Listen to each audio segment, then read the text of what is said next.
Thank you, David, and Michael, John, and Sarah for all being here tonight and giving that wonderful introduction to Wine-A-Line and what you guys do. I'm so excited to be with you all this evening as we are on episode number 3 of this amazing tasting that we've been doing on Saturday nights. Are you guys ready to get into the evening? Absolutely. Very ready. Yeah. Yay, thank you. All right, so I did want to go over a little bit of housekeeping for everybody that's joining us this evening. Again, welcome to Think You Know Wine. And if you're having trouble viewing our critics today, just go up into the options, the view options up at the top of your window, and you can select gallery view. We do have a Q&A button down at the bottom as well. So if you could put all of your questions for the critics this evening just in there, and our chat is also open for any questions or comments that you have as we are going through the evening itself. We are also going to be having some fun polling coming up for tonight. We're going to be entering our first poll now, which is what is in your glasses this evening. So if we could put up our first poll for the night. And critics, what are you drinking tonight to start off your evening? David, would you like to go first? I will. So I'm a one beer guy, and I've taken to having an interesting beer for my cocktail hour, particularly during the winter months. I really like it. So I've got a fantastic juniper ale from a Prince Edward County brewery called Strange Brew. And he's doing some really inventive, exciting work there, and lots of really fun beers. Absolutely love it. Michael, what are you drinking this evening to start off the night? I don't have a Strange Brew, see what's inside of you, but I do have 2 glasses in front of me. I have a Vin Verde, Valados de Melgaço, lovely Alvarinho, really mineral, flinty, smoky, northern Vinho Verde, lovely stuff. And I have a Taz Growers Blend Cabernet Franc 2015, which I actually opened last night. It is singing. It is in its perfect positional window. So looking forward to trying it again tonight. Absolutely amazing. Sarah, what are you drinking to start off the night? Yeah, so trying to avoid a little palate confusion here, I am working on a cleansing ale. This is actually something from Burdock that just got delivered today. This is the IPA du Vin, which they co-ferment with about 10% Gewürztraminer from Niagara. And it's interesting. I thought it would be a little bit more sweet, but it definitely is a little bit more exotic than your typical IPA. So nice. And John, last but not least, as our poll is coming down, what are you drinking this evening?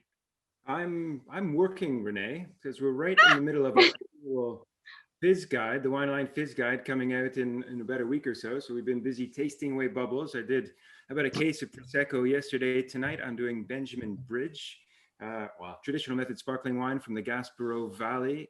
Terrific traditional method sparkling wine, Brut Nature 2016. It is delicious. Look for that in the guide, and many other great bubbles coming your way. And it's a nice way to kick off the night. Amazing. Well, cheers, everybody. Let's get this wine this night off to a great start. We do have everyone in our audience drinking this evening. Some people are drinking tonight's wine. Others are drinking other wine that they've had. And we do have one person waiting for when Think You Know Weed is starting. So Wine-A-Line team, we're going to have to get on that as quickly as possible, apparently. So Michael's shaking his head no. Nope. All right. So we're going to do a little bit different this evening. I'm going to get our critics to pour their first wine in their glasses right now. If you guys can just show us your lovely bottles there. Fantastic. And let's get that first glass poured in. And while our critics are going to take a first look at the wine, we're going to send them off so that we can find out the wine before they do. So I'm going to get our wonderful background person to pull the critics out of the room for now so we can find out what the wine is. See you guys really soon. All right, everyone. If you have some of the wines this evening, let's start to talk about the wine that we have going on. Our first wine for today. Let me just share this right over here. So our first wine for the evening is the Weinrieder Schneiderberg, and this is a Grüner Veltliner. It's from Austria, and the region is Niederösterreich. and it's the 2017 vintage. The price is $23.95. I'm going to be reminding our critics on the scoring that they could do once we bring them back in here. And then we're going to bring our critics right back into the room. Once our critics head back in, we'll be able to join in on finding out what they're going to be doing. Perfect. So before we start everything off, critics, I just want to remind you about our scoring for the evening. So you guys can score 10 points in total. You can score 3 points for the varietal, 2 points for the country, 1 point for the region, 1 for appellation, 2 for vintage, plus or minus a year in any direction, and 1 point for the price as well, in a 30% range, 15% above and 15% below. So how are we feeling assessing the wine so far, critics? Are we getting a good grasp on it? I see some general nodding, and I see David looking directly at me. So I think I'm going to throw it to David first.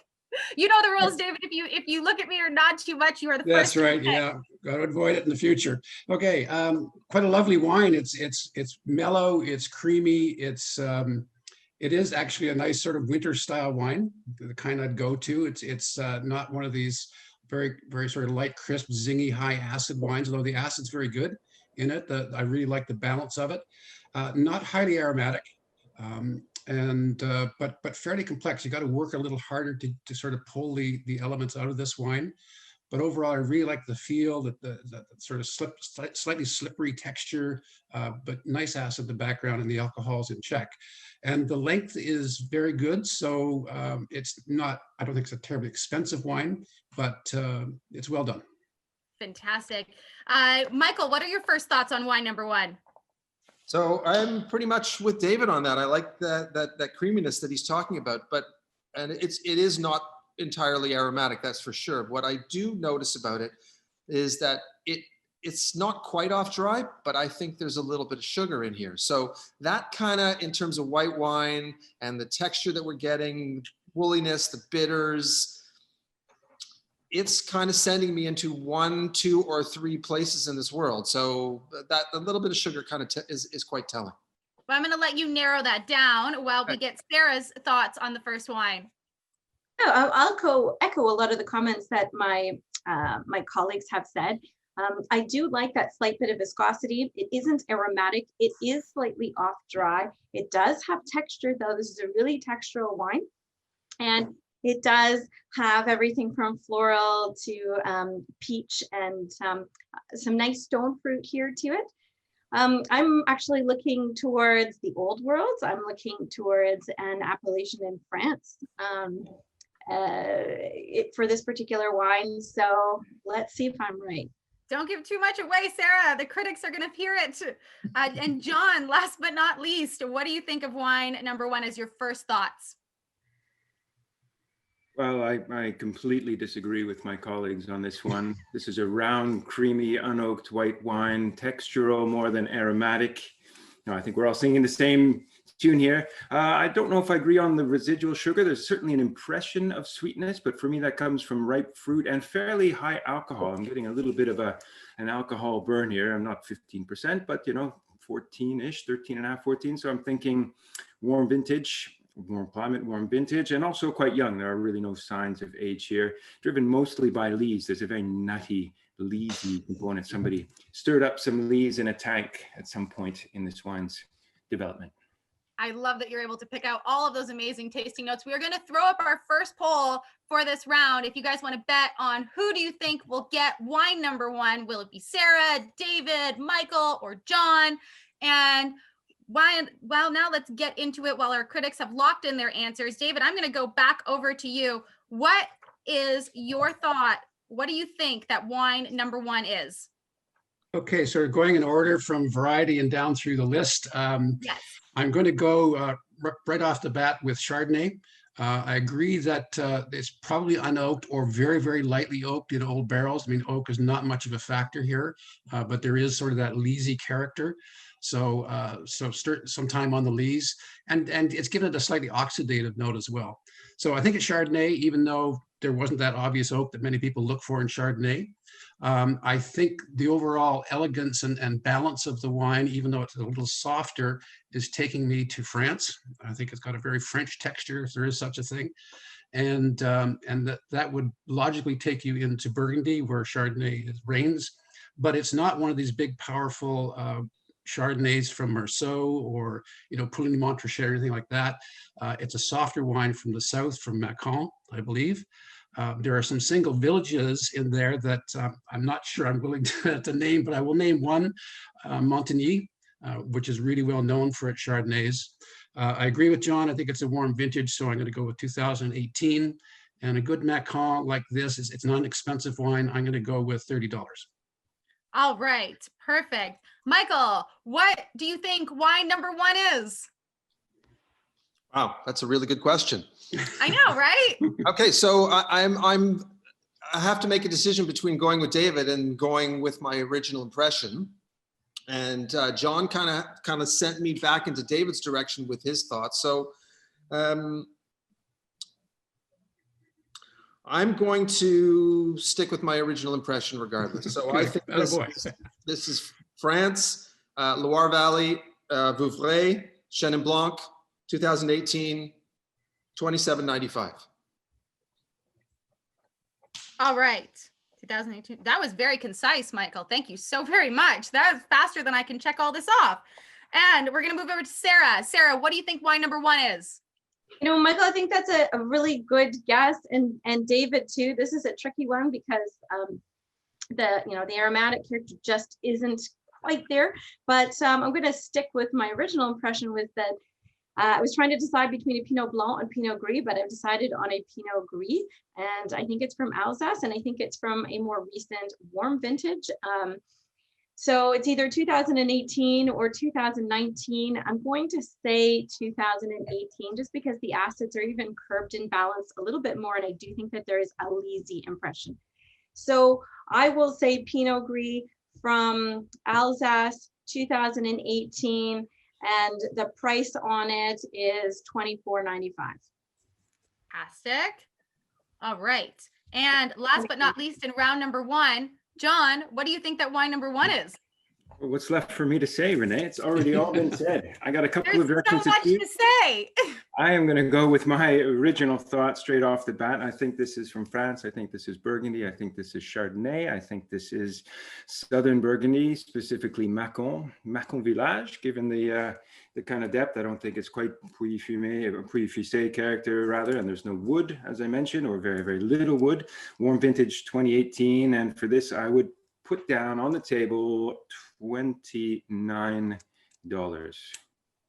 All right. Call it 30. Call it 30. Why not? Give a little bit. $30. Bump it up to 30. I absolutely love that. All right. Are we, just to let you know, before we find out wine number one, we have our scoring wizards in the background, scoring everything out, but I'm going to reveal the bottle before we bring them in. Is everybody ready to find out what wine number one is? Let's go. All right. And I'll have to let you know that, John, you were the fan favorite this round, but wine number one is, we have the Ried Schneiderberg Grüner Veltliner, and it's from Austria, from Niederösterreich, and it's 2017 is the vintage. The price is $23.95. So we were going in different directions with this wine all over the board. Very difficult wine. And I'm going to get our scoring judges to share their screen quickly and put up the scores that you guys have gone through so far while we kind of talk about where direction you guys went with all of the wines. All right, so scoring this round, it looks like we have kind of a tie for our winner so far. We have Michael and Sarah at the top. John, our fan favorite, you weren't necessarily scoring the fan favorite role so far, but David and John, you got 1 point per round. Yeah, you got a point. Yeah. I'm proud of the point. Just need two more. Could I get a clarification on it? You said 2017 vintage? Yes, 2017 vintage.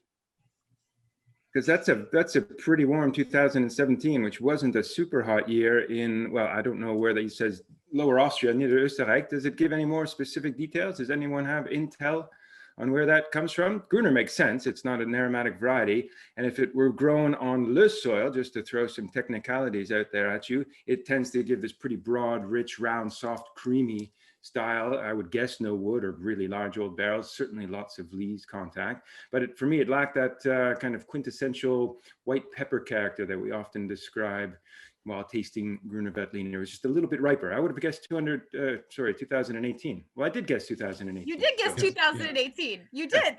So Yeah, I mean, I think it's really interesting that none of us got the variety Yes. because, you know, we know Grüners and they have a fairly distinctive character. And this one actually didn't have the kind of character on the nose that I'd expect from Grüner. I actually really like Michael's take on Chenin Blanc. They got this nice, it's a fruitier wine than most Chardonnays are. So I was kind of going for Michael there once he said it. But now Grüner, not a typical one for me. Not a typical one for you. Sarah, Michael, what are your thoughts after seeing this wine? Why, Sarah, did you go in the direction that you did with Pinot Gris? I even tasted this wine not too long ago, so. Yeah, we all did, yeah. Why did I go? Because to me, I just couldn't place I couldn't place the ripeness in Burgundy just because I felt like if it was further south, I would probably see at least an impression of oak, but that's obviously not always the case. And I did taste a lot of stone fruit. I had the impression of off dry, which is why I went towards Pinot Gris. It made sense to me. It's also not an aromatic variety. So it really checked those boxes, but no go. And Michael, I really do love your guess with that, but I'm also going to ask you a question because we did have a question come in from David here on our question options. And he had asked why you weren't able to pick up, or did you notice any white pepper notes going back over into the wine? So I'll be very honest with you. I think the reason that we didn't pick up the white pepper is that there is a little bit of residual sugar in this wine. And it's a completely different style of Grüner, or at least modern style of Grüner Veltliner as a result. And sugar can hide that white pepper note. So I think that was the confusing part. And it's true. We all did recently taste this wine. It's from, it's a Weinrieder from Niederösterreich. And we all, when we tasted it, not side by side, but over the course of an hour or so apart from each other, we all kind of mentioned and look over at each other from our social distancing tables and said, this is not typical. So that's probably what threw us off. It's not a very typical one for sure. And we did have a couple of other questions come in from our audience. Thank you guys, everyone, for tuning in as well. And they're curious to know what to look for in order to nail down ethanol in the wine. Is it the warmth? Like, how do you, John, you had mentioned that before while you were tasting. Would you like to answer this question?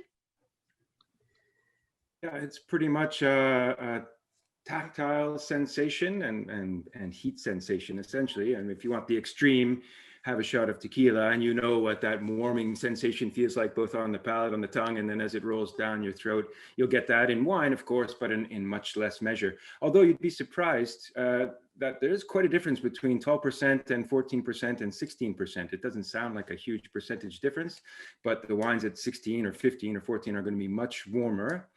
And often with that impression of sweetness, because alcohol on its own has a vaguely sweet sensation. If you had a glass of water and a little bit of alcohol in it, it would taste vaguely sweeter than just plain water. So look for sweetness and look for warmth.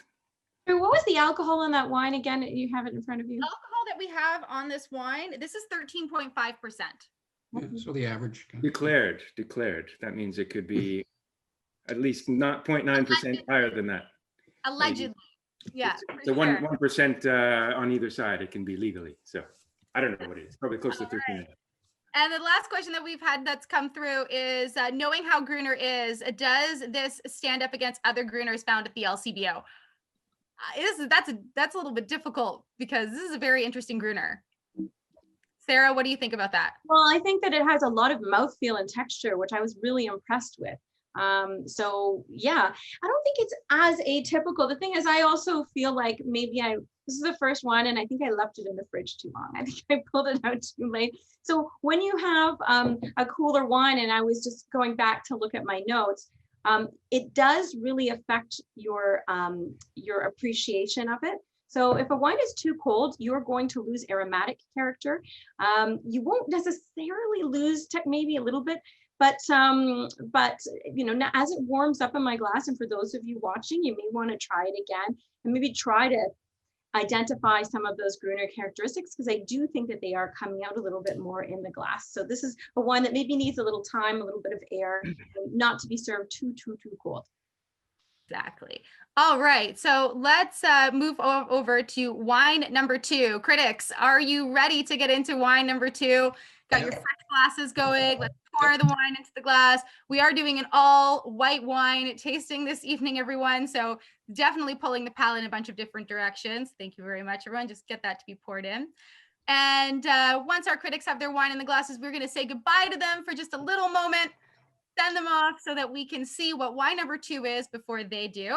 All right, so let me share my screen with all of you guys. So we have wine number 2 for tonight, and this is the left field Sauvignon Blanc, the Nielsen 2019. The grape varietal is Sauvignon Blanc. The country that it's from is New Zealand. The region is Nelson, and the vintage is 2019. The price is $16.95. So let me just stop this here. We are going to get our critics to come back in now that they've had a little bit of time to really kind of assess the wine and get it all up in their palates. Wine number 1 went very well, so we're going to see how wine number 2 goes. Maybe everyone will be on the same pathway. We'll have to find out. All right, and don't forget, everybody, that we have our polls coming up throughout our entire broadcast this evening. Our critics as well for wine number 2 have the opportunity to score 10 points. So they can score 3 for varietal, 2 for country, 1 for region, 1 for appellation, 2 for vintage, plus or minus a year, they get only 1 point, and 1 for price in a 30% range, 15% above and 15% below. Fantastic. I'm going to throw it to John first this time around. John, what do you think is going on with wine number 2? Maybe he has to unmute. Now, listen, this is, well, now worlds apart, different wine altogether from number 1 here. Very pungent, very aromatic, loads of what I describe as kind of essential oil of citrus. For me, it's like taking a grapefruit peel and squeezing it, or you're rimming your cocktail glass with an orange peel. You know, it's really, really quite pronounced. And then it shifts on the palate over into tropical fruit. One thing I noticed straight out of the little vial as before I even poured it was that there's a little bit of CO2. So I'm imagining a pretty high-tech winery. It's a common thing that on the bottling line, you'll inject a little CO2 to clear out the oxygen out of the bottle. And sometimes a little gets dissolved in the wine as well. Or if it's in a big tank, straight into bottle, you retain some carbon dioxide. And that really serves to balance out a little pinch of sweetness here. There's a vague background talking about that impression versus actual residual sugar. I think there's a couple grams of residual sugar here. So technical, clean, well-made, aromatic, unoaked white wine. Pretty ripe, but I don't sense a lot of super overripe stuff. Lots of thiols. There you go. That's a good, concise way of starting this all off. Sarah, I'm going to kick it over to you. What are your first thoughts with wine number 2? Well, it's super zesty. There's some good acid. So despite the amount of tropical fruit in this wine, there's still a lot of acid. So even if this was from a warmer place or warmer vintage, it's a variety that's able to retain acidity. And there are a number of those that this could be from. Is it Old World? Is it New World? That's a little bit tricky, but what I can say is that it's very clean. It's concise, but you know, it does have a lot of concentration. It's got a lot of crowd pleasing appeal, this wine. There's no oak. And unlike the last one, it is an aromatic grape. Very true. Michael, what do you think is going on with wine number 2? All in citrus, just completely all in. And yes, there is a tiny little bit of CO2. Yes, there's a tiny bit of sugar. I think it's very Old World. I can't imagine it being anything but, and potentially from a part of the Old World that's a little off the beaten path. So I think everyone's going to have to really focus and pay attention to find where we are coming from here. This one. And last but not least for this round, David, what is going on in your mind for wine number 2? Well, first of all, I agree with the other descriptions. I really like the wine. I think the balance is very good. I like the zest that Sarah alluded to. and certainly there's lots of citrus, but I'm getting some what I call subtropical fruits as well. So that's a passion fruit, a guava, gooseberry, those kinds of things. Comes together really well. Again, I really like the balance. In a way, it's a very simple wine. I mean, you think you got it, right? At first I smelled it, I said, oh, I got this, but I don't have this quite yet, because it could be other things. And it's, but I really like the wine. Fantastic. Critics, I'm going to get you guys to lock in your answers, and we're going to throw up our poll for round number 2. Let's vote on who you think is going to win round number 2. We had John as the fan favorite last time. Are you going to choose David, Michael, Sarah, or will John be the fan favorite again? This poll is going to be up for a little bit of time. So everybody get your votes in for who you think is going to win round number 2. And I won't let you down this time. I won't let you down. You won't let you down? Vote for John, apparently, or vote for Sarah, or vote for Michael, or vote for David. Put your vote in. I love how you're lobbying them, John. Somebody's got to vote for me, even if, you know, I don't get it right most of the time. Oh, there you go. So I am actually throwing it back over to you. John, what is wine number 2? What is your answer? Well, quite clearly, Renee, the answer is this is a wine from New Zealand made with Sauvignon Blanc from the South Island. Marlborough would be the betting person's guess, but I'm going to go next door to Nelson, just given that vibrancy of fruit. And just to be a little bit different, I think this is from the 2019, maybe even 2020. But no, I'm going to stick at 2019. It's just young, fresh, straight out of the vat. And I would pay $22.95. All right, Sarah, over to you. What is wine number 2? Okay, I can't say that I feel like I can't say what I was going to say initially right now, You because can say what you were going to say initially. this is something I couldn't get out of my mind, that this is Sauvignon Blanc. And the reason was because of the grapefruit and the herbaceous quality. Now, when you're talking about Sauvignon Blanc like this and having some of those tropical flavors, you know, it's likely New Zealand. It could be Australia, but it's less likely that, you know, that this is an Australian Sauvignon Blanc in the glass. Nelson is a really good guess because it's, I don't know, it's got a little bit more sunshine, and it can sometimes sort of curve the wine a little bit in the acid and make those tropical notes pop. But I'm going to go with Marlborough. I'm going to say 2019 Marlborough Sauvignon Blanc, and I think that the price is $26.95. $26.95. All right. And Michael, what is wine number 2? Oh, it's a tough one. So I really wanted to steer everyone into the old world. I really did, because there was a part of me that really thought that that's where we were going. But let's face it, the telltale signs are here. We can't really avoid it. So yes, it is New World. It is New Zealand, South Island, Sauvignon Blanc. The vintage is 2019.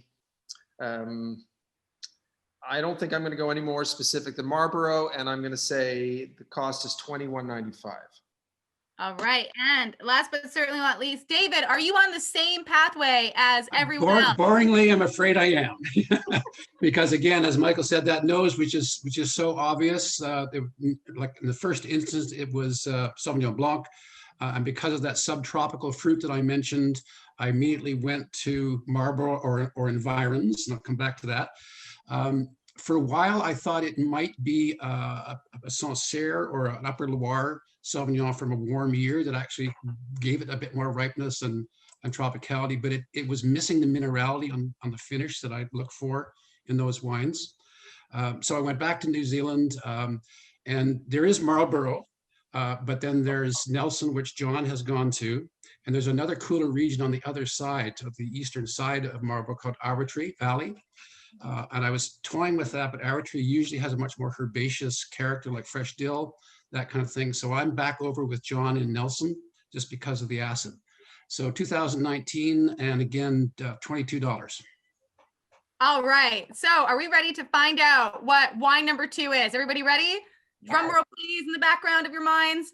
And our fan favorite for this round, as I'm opening up the bottle, was David. You were our most fan favorite voted. So let's see if you got this right. We have the left field Sauvignon Blanc. This is from Nelson, and it's from North New Zealand, 2019, and the price is $16.95. You guys all got New Zealand right, and John and David, congratulations on that with Nelson. I'm going to get our scoring wizards to pop up the score so far, but congratulations, everybody, on this one. Once in a while, even we have to be right, I think, no? Yeah. Otherwise, we might as well kill the show, right? Yes. Got a stamp of Nelson on it. But you guys have all tied the score at this point. You see, we have David and John scoring 9 points this round. Michael and Sarah scoring 8 points this round. You are all neck and neck and neck and neck and neck with 10 points total heading into wine number 3. This is the closest that we've had this game so far. The tension is too much. You think we know each other? I need a drink. We're going to pull our scores down now. Thank you very much, scoring wizards. All right. So as our critics start to pour wine number 3 in their glasses, I do have one question for all of them before we head out the door. And it's how did you guys kind of go between, we have a question that came in that's how did you guys go between a New World wine and an Old World wine? Like, what are some aspects that indicated that to you? For me, it was the ripeness of the fruit in that particular Sauvignon Blanc. Again, I keep going back to that idea of tropicality. The Old World Sauvignon, particularly from the Loire, are not quite as emphatic on the nose with all the fruit. They're more sort of green apple and fresh herbs and mineral and not tropical. So it was the tropicality that took me right to the New World. Fantastic. And we have some other questions about New Zealand, but since we already have the wines and the glasses, I'm going to send you guys away. Yeah. We're going to move back around to those ones after. So bye, critics. We'll see you back momentarily. All right. And we're just going to do a little bit of a screen share here. And this is our wine number 3 for this time. We have the Chateau Saint Michel Chardonnay. It is a Chardonnay from the United States of America, from Washington State, Columbia Valley. 2018 is the vintage, and 1995 is our price range for today. So I'm just going to stop my screen share there, and we're going to bring back in our critics this time. Hilariously, I was also pulled into the critics lounge. I didn't see any of you there. It was very upsetting for me. Yes. The lonely place. Very lonely place in the critics lounge. I'm sorry we keep throwing you in there, but welcome back, everyone. Thank you. And we are going to be starting off for wine number 3. Just a reminder to everyone that our critics can score up to 10 points in this round. We have 3 for varietal, 2 for country, 1 for region, 1 for appellation, 2 for vintage, and 1 for price. And I am going to kick it off over to Michael. Love this wine. Love this wine. So I love the initial attack. It's reductive. It's flinty. It's smoldering. It's got a little sulfide character, but I'm okay with that. Everything about it off the top is high-end quality fruit, warm vintage, New World. Love the wine. Okay. And John, what are your first thoughts on wine number 3? Well, I had one of those moments where you stick your nose in the glass and you smile because you have an idea or you think you might be close to reality. But yeah, creamy, round, ripe, wood-aged wine, but very high quality barrel aging with the caramel, with the vanilla extract, with a little bit of butterscotch and toffee.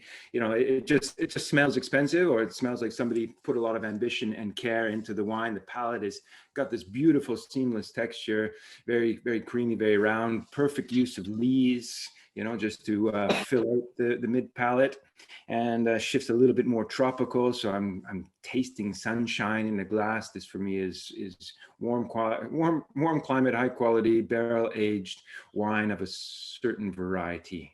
Just leave it there, John. Just leave it there. You get so much more time to talk about what it is. David, I'm going to throw it over to you. What is wine number 3? Well, I'm not going to tell you that yet, but no, I will describe it. Thoughts on wine number 3? John threw me off with his thoughts of the wine. So it is a very elegant wine. It's got loads of flavor. It's got it's not really fleshy. It's almost like a satiny texture to it. Pretty good. It says a little low, maybe. I wouldn't mind a little bit more, but it's not soft. It's still got fairly decent structure. really complex. There's lots of leaves, lovely wood, spice, sort of quiet, sort of ripe peachy fruit. So it is suggesting sort of a warmer climate or a warmer vintage to me. But overall, the balance is really lovely, and it's complex, and it has a nice long finish on it. So I'm thinking it's a fairly high quality or high price wine. All right. And last but not least, Sarah, what are your thoughts on wine number 3? Yeah, so if it is the variety that I think it is, then this is going to be a tough one because it's a variety that's planted all over the world and all sorts of wine producing regions in the New World and the Old World. So this is going to make it interesting, and I'm curious to see what my very learned colleagues have to say about this wine. But you know, there is some fine oak aging here, like good oak, and I think that it's, you know, this is almost a Burgundian style of oak aging, yet this is quite ripe, much more like the New World. So that's the tricky element. And to remember, even in areas like Burgundy, when we think of it, we think of the area as cooler. It's actually not. It's a lot of it is moderate, and because of really warm vintages, especially in the past 2 years, sometimes that can trick you into thinking it's New World. That's all I have to say. You're either giving too much away or trying to lead them down a path of no return. So we'll see how that goes. Critics, I'm going to get you guys to lock in your answers for today. We're going to throw up our final poll. Who do you think is going to be fan favorite for this round? Vote on who you think is going to win wine number 3. We had John and David as our fan favorites for the last 2 rounds. Will it be Sarah or Michael this time, or will you be voting for John and David again? So cast your vote in there. And we're going to be keeping this poll up for a little bit of time. All right. And I'm going to throw it right back over to Michael. Michael, what is wine number 3? First of all, Sarah, saw what you did there. John, David, saw what you did there. I'm very aware of this, but I'm not going to let you sway me. I'm going to stick to my guns. Hey, perhaps maybe a Burgundian producer making wine in the New World. Who knows, right? So, USA, Oregon, Willamette Valley, Chardonnay. Vintage, very, very hard to say, but I think this is pretty warm. It's buttery and rich. So 2017, let's say, and $42. Okay. Let me go back over to John. John, what is wine number 3? You almost tripped me up last time with that wonderful explanation you had. Well, then, how's this for you? USA. I'm in the neighborhood of Michael, but I'm going a little bit further south. I'm going to California. The variety is Chardonnay. I think this is from Sonoma County, specifically Russian River Valley. Thanks, David, for the tip-off on the satiny texture. This has that gold-rich soil, satiny Russian River character to me. Even if it's not, it sure tastes like it. So let's not forget that sometimes the wine is right, or we are wrong, or we're right and the wine is wrong. So yes, 2017, given the oak integration, and I would pay $44.95 for this wine. All right. Valley Chardonnay. Yeah. David, what is wine number 3? Now you can actually answer the question for me. Yes, finally. Yeah. So the grape, I think we all agree is Chardonnay. And Chardonnay's got all that sort of attention paid to it, the least during the barrels. I actually got a little bit of what they call, malolactic fermentation on the nose, giving that slightly buttery character as well. That's usually done in cooler climates to reduce acid. So still a little bit unsure, but my first impression on this was Niagara Peninsula. And from a warmer year, I'm going to go with the 2017 vintage. It was a really great year for Chardonnays and Pinots in Niagara, a certain degree of ripeness, but not over ripeness. And the quality is very good. I'm going to go $35. All right. And I think I even know the producer. Oh, well, we'll see. We'll see. We'll see. I'm not going to put that out there yet. We're not there yet, David. Cool your jet. Sarah, last but not least, what is wine number 3? David, I think you're really spot on. Actually, this reminded me a lot of the Clos Jardin Chardonnay that I had tasted, but I'm actually going to go with my initial gut was that this might be from Australia. And a region that has some cooling influences, I'm going to say Margaret River, a coastal western area. And I think that it is from 2018, Margaret River Chardonnay. And I think it's got, due to its weight and depth, I'm going to say $37. All right. Good. So are we ready to find out what wine number 3 is? Ready, everybody? And by the way, this time around, Sarah, you are voted most likely to get this wine. So let's see if you got it. We have the Chateau Saint Michel Chardonnay 2018. It's from America and it's from Washington State, Columbia Valley. The price is $19.95. So we have Wow. really in America with this one. Well, Interesting. great value. It's very good value. Yeah, exactly. The one place we know. It's not the one place we didn't go, but it's a good, obvious place we didn't go. Michael was close. Michael was close. Michael was very close. I'm going to get our scoring wizards to put up the score so far as we're on wine number 3. Let's see how all of you guys have done this time around and overall. So in wine number 3, we had Michael as the winner. He was the closest one, but we also had John also scoring. Sorry, we had Michael and John as the winners for this round. You guys both scored 6 points. Sarah, you're at 5 points, and David, you are 4. Since you guys were all at 10 points before, our overall finishing total is 16 and 16 for both John and Michael. You guys have tied this overall episode, followed by Sarah in 3rd place and Sarah in 2nd and David in 3rd. There is no 4th place today, which is great. So thank you, scoring wizards. You guys can yeah. All right, so let's talk about this wine a little bit more. David, why did you go towards Niagara? We had 2 of our critics, John and Michael, going towards America, and then you squarely went towards Niagara. What was the thought process for that for you? It was actually the acid. I mean, as we've discussed, it's not a high acid wine, but there is good acidity propping up there. So California just seemed a little bit too warm a climate for me. And that's why I went, and obviously Niagara's doing some great Chardonnays. They're right in the game internationally. I just felt it was a cool climate version, but it wasn't a Burgundy. So I went to the home crowd. What was the producer you thought it was, by the way? I thought it was Malivore. Oh, that would have been a good one. Yeah, that would have been nice. Yeah. And Sarah, why Australia? It was, I think, the tropicality of the wine really was what it was. And I also went to Margaret River because it's an area for high quality production of Chardonnay. And I did think that this had some pedigree to it and had some really fine oak and great concentration. So it led me to there. But, Chardonnay like this, it can be really challenging to place where exactly it's from. And now with climate change and recent vintages being quite hot in a lot of areas, it's a tricky one. Yeah, it's definitely a tricky grape. I had a feeling that you were doing that same thing you were doing with the Cabernet Sauvignon one of the last episodes, where it's a grape that's grown everywhere. Where could it be?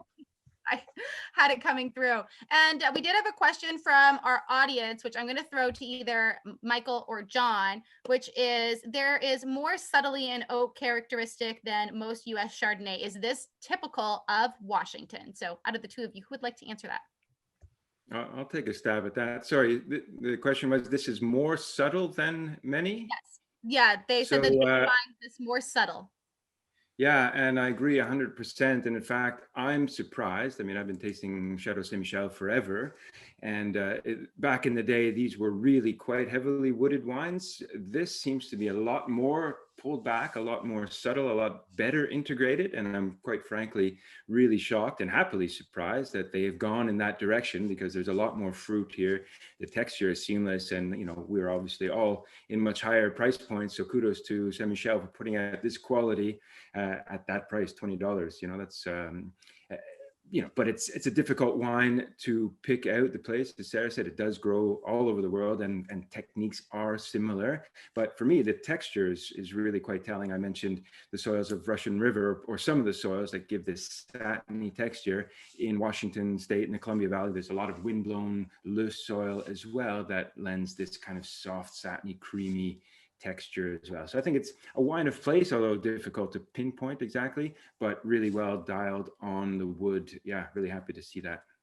And we did have a question come in. Since John has already started talking about it, Michael, I'm going to throw this back over to you to finish it. Why did everybody go for such a high price point? What was the characteristic that made it taste so expensive? It's a really well-made wine. That's really the short answer there. And we all thought that, right? Look at what all our answers were. So look, we tasted this wine recently for vintages, and my comment on it, and you can read my note about it, was I was actually blown away by expectation versus results. And I think John hit the nail on the head there, that the dialing back of the wood, allowing a fruit to shine through a little more, hopefully sense of place as well. I'm not so sure sense of place is really the thing in this wine. I think it's more winemaking than anything, but it's really good winemaking. And sometimes really good winemaking impresses you. And so you take a $20 wine and double the price and say it's $40 or $35 or $45, whatever you would say.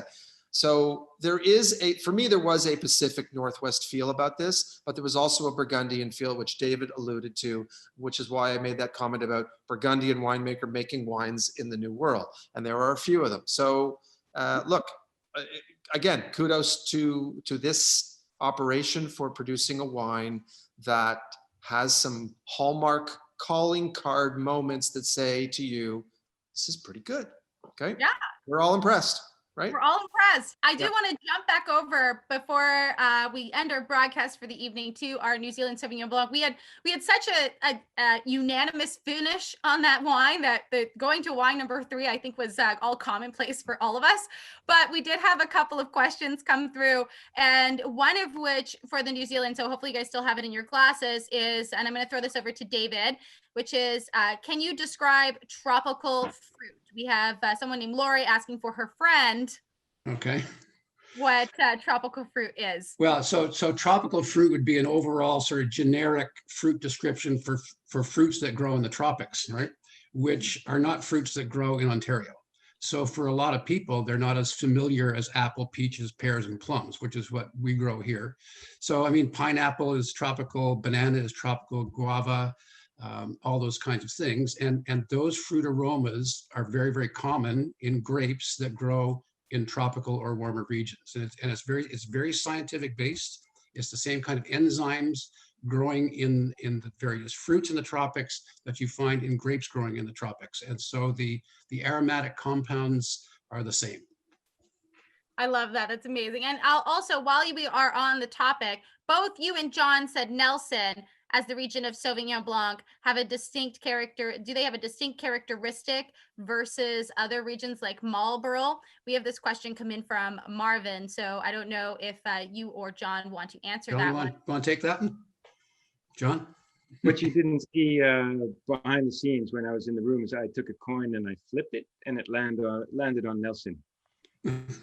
Which is to say that, come on, it's like telling the difference between Sancerre and Puy-Fumé. You know, they're across the river from each other, very similar in style. I would say this, though, that Marlborough is much larger, and Nelson being a much smaller area, the style is a little bit more homogeneous. Whereas in Marlborough, you get everything from the really green, pyrazine, peppery style through to tropical. Nelson, on the whole, tends to be more on the tropical side, and I just went, it could have been either side, but I just went with Nelson. It made sense. And let's not forget, we talk about New Zealand as a cool climate, and it's cool, but it's also very sunny, much more sunny than the Loire Valley, for example. So grapes have the potential to ripen to a much higher degree. So 13.5, 14% alcohol is not unusual, and moving out of green into tropical fruit is certainly very possible in New Zealand, in Nelson and Marlborough. So yeah, I wouldn't say I could do that every day. That was a little bit of luck. Well, you got it right. And I was trying to control my facial expressions the entire time. We do have one more question about New Zealand, and I see some questions coming up in our chat. So if you guys in talking in the chat, all of our audience today, if you would like to just put them in the questions and answers so they can be out of the chat and I can see them a lot easier and ask our great judges. So thank you very much. Now they're being loaded in. Just one more question about the Sauvignon Blanc, and I'm going to throw it to either Sarah or Michael. And on the Sauvignon Blanc, what contributes the most to acidity in New Zealand? Is it climate, diurnal shift, soil, or both? Technically, those are three things. Sorry. Sure, I'll be happy to take that. Yes, all three things for sure. I mean, climate is a very general thing to say for sure, but you know, we talk about wines being cool climate wines, and cool climate generally means that there's winter, number one, where vines shut down and then have to restart. And we're also, yes, talking about diurnal shifts, temperature fluctuations, where even especially in the final stages of a vine's life, meaning in the fall, when the last stage is happening, where it still might be warm during the day, but it gets very, very cool at night. And that's very important to vines, even if it's 25, 26, 27 degrees during the day. And let's say in Ontario through September, it's important that you get that 10 degree, 8 degree night, because the vines close again. That preserves acidity. New Zealand is famous for that preservation of acidity. So I really think it's that final ripening stage, diurnal shift of temperature from day to night that really is the most important part of it. That's so true, Michael. And really is, when you have those cool nights and warm days, it makes a big difference in slowing the ripening if you're in a warm area. One thing I also like to mention about New Zealand is that sometimes it's a stylistic choice.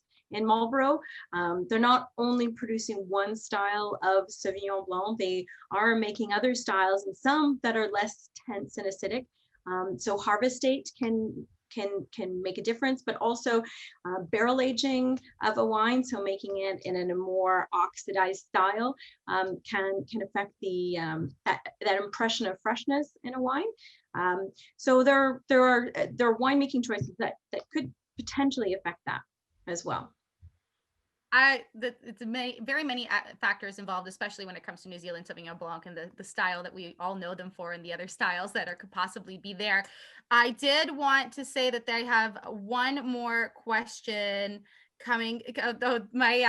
One of our audience member was really excited that you answered that, because she has just said that was her very geeky question, and she's apparently studying wine. So that was very helpful to her. So thank you very much, everyone.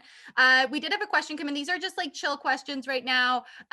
Did you guys have a favorite wine from this evening? I know that my personal favorite was the Grüner Veltliner. I'm actually back on it again because it was so surprising. And I would love to hear what all of your favorite wines were from the night. Well, I think, I really liked all three of them. I thought they were pretty good examples. I think I derived the most sheer pleasure from the Chardonnay. Just because of its complexity, the lovely texture, the depth. I remember scoring this wine. I don't want to get into scoring necessarily, but I think I've scored it 90 or 91.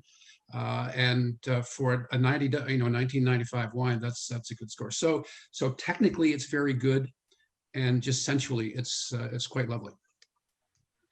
Sarah, what was your favorite wine of the evening? That's a tricky one too. I did think they were all really good wines, and they were nicely representative of where they're from. But as David mentioned, wow, there's nothing, quite like the pure sensual pleasure of a good Chardonnay. It's hard to top. It's hard to top that. But yeah, I was impressed with all of them. John, what was your favorite of the evening? Are you in Chardonnay camp, or are you going somewhere else? I'm still in Nova Scotia with my Benjamin Bridge Sparkling, which is absolutely spectacular wine, and I will be finishing the rest of that with Alexandra in a few moments. But the one I'm going to be revisiting tonight is going to be the Grüner Veltliner, A, because I didn't guess it, we didn't guess the right variety, but B, because it's a bit of a chameleon of a wine. It's fascinating. I want to unravel it a little bit more, understand it more. But yeah, the Chardonnay is great. It's very voluptuous. But a glass of that, I'm happy. Same with the Sauvignon. I don't need another one. The Grüner has got me intrigued. And Michael, same question. Same question, different answer. You know what? The Grüner, I feel the same way as I did when I tasted it a few weeks ago and reviewed it. So it's not a question of favorite or not. It's just that I kind of stand pat on that.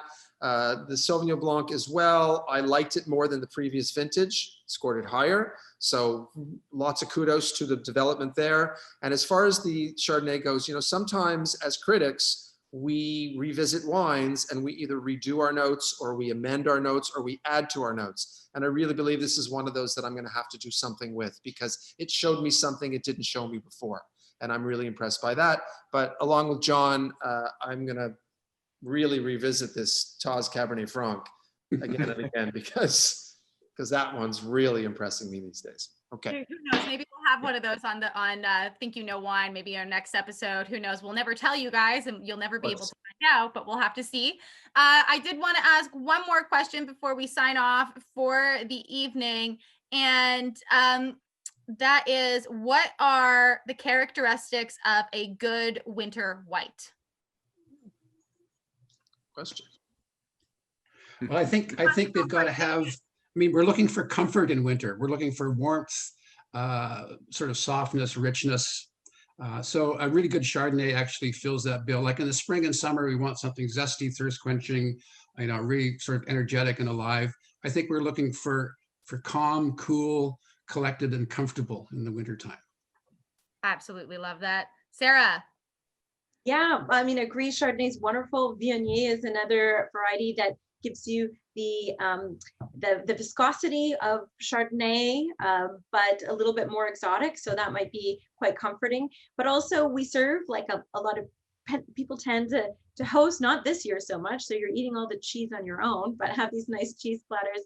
So maybe look to something with a little bit of residual sugar, like a nice Gewürztraminer, could work well too at the end of a meal. But yeah, something round, rich, comforting. Absolutely love that. Michael, I'm going to throw to you and we're going to end with John. We're going to change it up a little bit.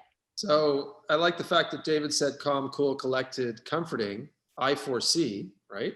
4 C's. Very good. And actually, that's one of the things I like to do in the wintertime is I've been collecting Niagara and Ontario, especially Chardonnay, for many years. And I find that wintertime is a great time to pull out 2007, 2009, 2011, whatever it is I have in my cellar. I like to use the winter to pull out those older Chardonnays, and they get really creamy and comfortable, just as David said. And that's my winter go-to wine. Amazing. And John, last but not least, what's a good winter white? Tell us your thoughts. Well, not to dodge the question, but the answer is pretty simple. Whatever comforting winter white is a white that comforts you during the winter. So that can take whatever form you want it to take.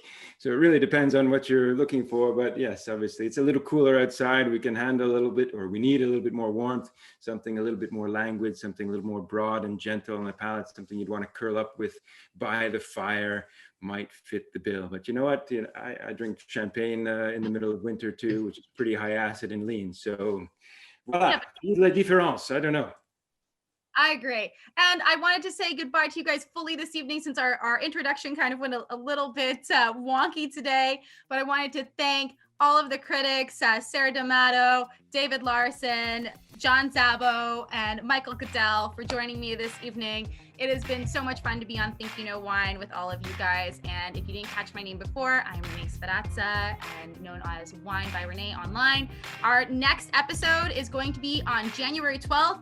So stay tuned for all the details that we got going on. And you know that you guys can always end up getting the wines before our critics do, which is very important because why don't you taste along with us? It just makes it so much more fun. But thank you, critics, for joining us tonight. And thank you for all of your hard work. It's definitely hard work. Happy New Year. Happy New Year. Thanks for joining us, everyone. Thank you, everyone. Safe, happy, healthy holiday to all. Cheers, everyone. Have a lovely evening.